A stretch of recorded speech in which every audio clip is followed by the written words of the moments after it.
backside barrel riding and you're kind of like in like this position, like in a 10-foot barrel with like so much pressure and water above you.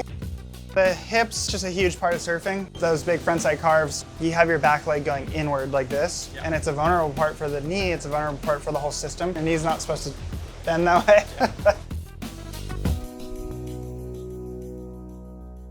Most people understand that like mobility is super important to performance and longevity, but a lot of people fail to actually invest the time in doing that. Yeah. What's your approach and how do you find that? Well, I definitely think I have been one of those person who failed to invest the time in it and learned the hard way. This year, at least, that's what I felt makes me feel the best, is these really short moments of it. And if I have 5 to 10 minutes in the day, I'll just kind of like do a few of my stretches. And a lot of it is like opening up my legs, I find. Because once my legs get really stiff, my back starts to hurt and it's this funny chain reaction that happens.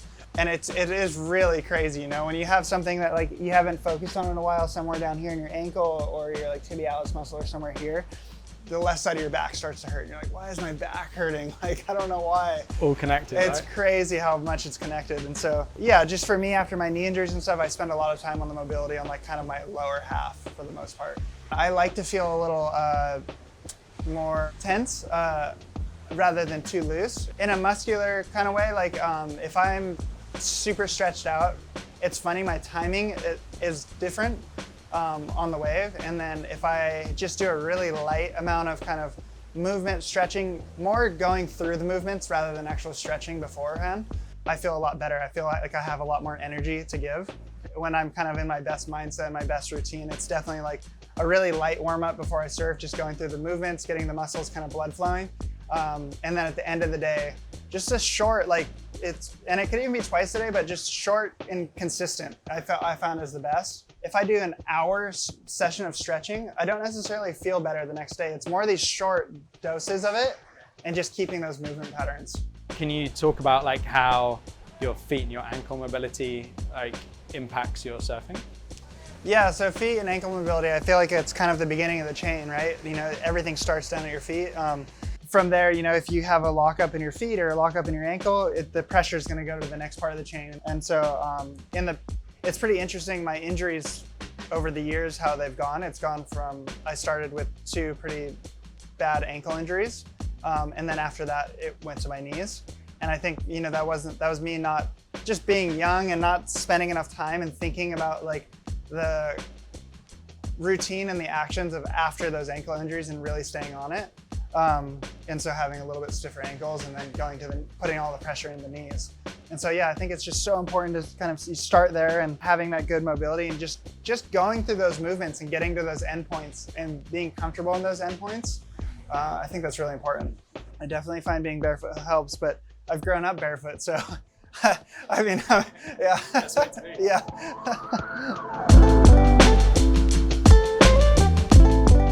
When I'm going through those big frontside carves, you have your back leg going inward like this, and it's a vulnerable part for the knee, it's a vulnerable part for the whole system because it's a hard part to be strong in that direction. Your knee's not supposed to bend that way. You're on a wave, it's unpredictable. There's a lot of pressure coming back at you. You come around and you're hitting like the power point of the wave. And so it can be kind of a vulnerable part. So you definitely want to have that strength kind of going through here and that mobility through that whole kind of chain. It's funny, I don't really train or think about so much about what I'm doing on the wave. That's so much, like you said, there's so much feeling in it. I more just train kind of, like I said, getting into those positions and those endpoints of like, you know, whether you're all the way down and you're getting to the end point of your ankles. Like this is one I do a lot, is just kind of moving through my ankles before I surf, and my knees, like the end points of my knees. And I just feel like that kind of gets you there. It makes you confident in that position. Because that's really, I think a lot of it is just confidence in those positions and confidence that you can kind of come out of that. That can be scary if you're not confident. I know coming back from some knee injuries that you get to that point and you get scared, and so you kind of like try to go around it in a way. And that's the kind of the most dangerous thing, because then that goes to the next part of the chain, and that's when you can get injured, you injure something else. Before I surf, my 2 main things is to kind of just run through the movements a lot of those endpoints, like I was saying, and get blood flowing into a lot of the muscles. Yeah, I'll kind of start with doing something like this, kind of going through all the ankle mobility and kind of like feeling that out. And then even kind of getting into this position and just like kind of pressing into the toes a little bit like that. And I just literally do it like this. I'm just kind of moving through these positions like this. And the knees, you know, like for me, it's the knees. I've had a couple knee surgeries now, so it's just getting those points on the knees, getting them moving all the way like that. I'll kind of move out of that, and I'll like shake it out, and I'll do some like jump squats or something or whatever kind of like makes me. I don't want to. Yeah, just whatever kind of gets that blood flowing. Oh yeah. Also, I'll do some. I kind of just go like this and I'll kind of like move through like the hips a little bit and kind of in and out and like kind of around and like, and again, I'm not like really like stretching. It's a little bit of stretching, but it's more just like getting into those positions and kind of feeling it. And then kind of getting your hamstrings moving, getting everything kind of just like, and just never really sitting in it for too long. And then another main part of my kind of warm up pre-serve is I use the gun a lot. And I just, again, it's just like getting blood flow to the muscles, getting things kind of woken up. And I go to a high setting on the gun and I'll go across the muscles. I've been told that it helps kind of wake the muscles up, wake up the nervous system, get things moving. And I kind of do it in a pattern. I'll do like across the top of the quad, bottom of the quad, middle of the quad. And then I'll do, it kind of starts like that, like the top, bottom, middle. And I'll do that through all the muscles. Yeah, so that's kind of like my pre-surf is like just like this quick kind of move through everything, get blood flowing. And yeah, because otherwise I don't do it if it's not quick. And then post-surf, I'll kind of go into a lot of those movements again, but longer and like kind of some more stretching deeper into them and feeling them, especially like I've been finding, because I get a sore back if I don't have my legs really stretched well. So I've been finding my hamstrings and quads are super important, as well as this kind of this one right here, and just holding in this position for a little bit, sitting like this, and then getting this like hamstring stretch like this and just kind of running through this. And I do this for like, you know, a couple minutes on each leg, essentially getting up against a wall and getting your leg up against it, and then just kind of like pressing back like this and using the wall to like give you that force back and get this whole line opened up. And I found that this one for me, just the knee, the back, everything like that, it really helps that whole kind of system. Yeah, for me, it's like, that's the chain for me that opens my whole body up. I have these little things that like start to happen if I know if I'm too stiff or the way I'm feeling. And those are kind of my go-tos. And usually it's like doing it like 15 minutes twice a day or 10 minutes twice a day or just a couple days in a row. It's just like, I feel so much better. I feel lighter, I feel happier. Getting movement through the body and constantly just being stagnant, I don't think is healthy, mentally or physically.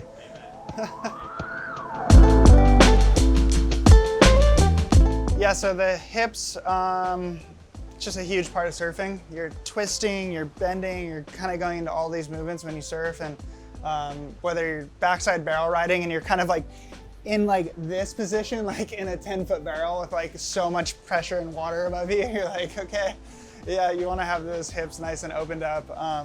And it's just such a central part of that chain. They're pretty simple. Like I just kind of stay with pretty simple stuff. Like, you know, this one for me is like, this one really helps open up my hips and just kind of twisting and moving through these positions like this and getting that feel like up in there. And then also just like, kind of like, is this called pigeon? Yep. So yeah, I'm not gonna say that I have the best form. But again, I just go through like where I'm trying to get the movement. Usually I'll use a ball too, and I'll use like a ball in my hip and glute area. And I find that that really helps open kind of everything up. I was talking about that backside position. And see how your like leg leans out and you kind of lean into it? Yeah, because you've got like a real extreme. Yeah, you're kind of like really leaning into it and you're in that low position. So like the other day I had a really good example of one where I'm in that position like this and my back foot actually came off the board. And so I was stuck like this going down the wave the back foot actually came this way. It came this way in the front, but my leg was planted like this. And it was a really scary position because I'm like, you know you're gonna fall. I'm looking at the lip in front of me and I'm like, can't turn, and I'm like, oh no. And just having your leg and hip and everything in that position is not fun. But yeah, it's kind of nice to have those extra little bit of movements when things like that happen. That just goes to like being confident in those impositions, I think, and being like, okay, like this is scary, but I've been here before.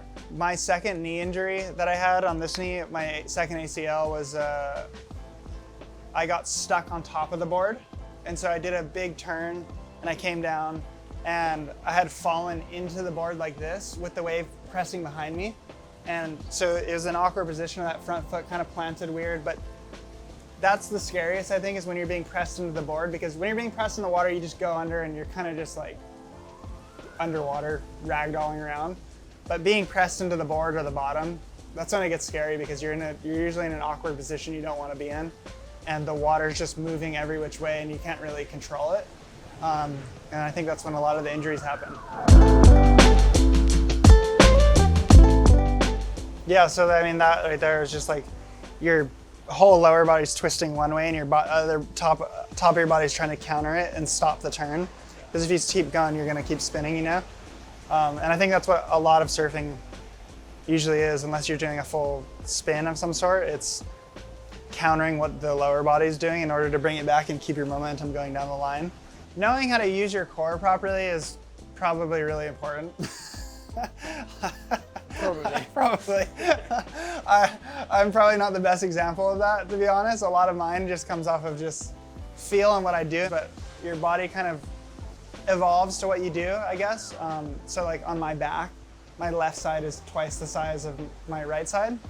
I don't know if you can kind of see it, but it's like this like big muscle here, not much here. And that's just from twisting one way like my whole life and just constantly doing that and not doing a lot of the work to counteract it. But I definitely know that for me, like I could use my core more, and when I'm in my best self and my good energy and I can think about it, I am using my core more. I'm like turning through. When I go through a turn, it's like you're pushing through here more than you're pushing through here. And I think that allows a lot more power into surfing. You just get a lot more power out of here. Do you incorporate any lower back mobility into your warm-ups, your cool-downs, or general mobility routines? It just depends how I feel. Sometimes I'll mix in some back stuff, like some light twisting and kind of just like movement of my spine kind of through that little 15-minute kind of post stretch that I do. And I'll use a roller and I'll kind of get that, after I've stretched my lower half, my legs and stuff, I'll get that under my back and I'll kind of roll it up and down and get some good pops and stuff sometimes, and it helps it just kind of release a bit. As well as just kind of like the general like kind of back stuff and just kind of sitting there and breathing through it and getting your back like nice and flat kind of into the ground and kind of just going through some twisting and stuff. And yeah, so I'll mix that stuff in, but a lot of it's based on kind of how I'm feeling or what I feel I need. So I guess I'm a lot more like that, and just like being dynamic about my stretching and being like, okay, I feel like I need a little more of this right now. I need a little more of this. The shoulders, there's probably two that I do for my shoulders. You're paddling so much, your shoulders do get stiff. One that I've been doing a little bit more recently is a pretty simple one. It's just kind of like this, and then coming around it like that. And that gets like here really nicely. And just kind of sitting in that position and kind of going the other way with it. That's one I'll do. As well as just grabbing something like this and just kind of like getting that nice like pull stretch through there. I would say those are my shoulder ones though. But a lot of what I do too, it's like, is I get a lot of body work done, especially around competition and stuff. And it's just with other people doing tissue work. And I find that mixed in with bits of stretching is kind of probably the best balance of all. Because there's just some parts that are so hard to get yourself, you know, and like having someone else work on it and work that muscle into there, it's like, yeah, so I can't count out all the people that have helped me in that sense.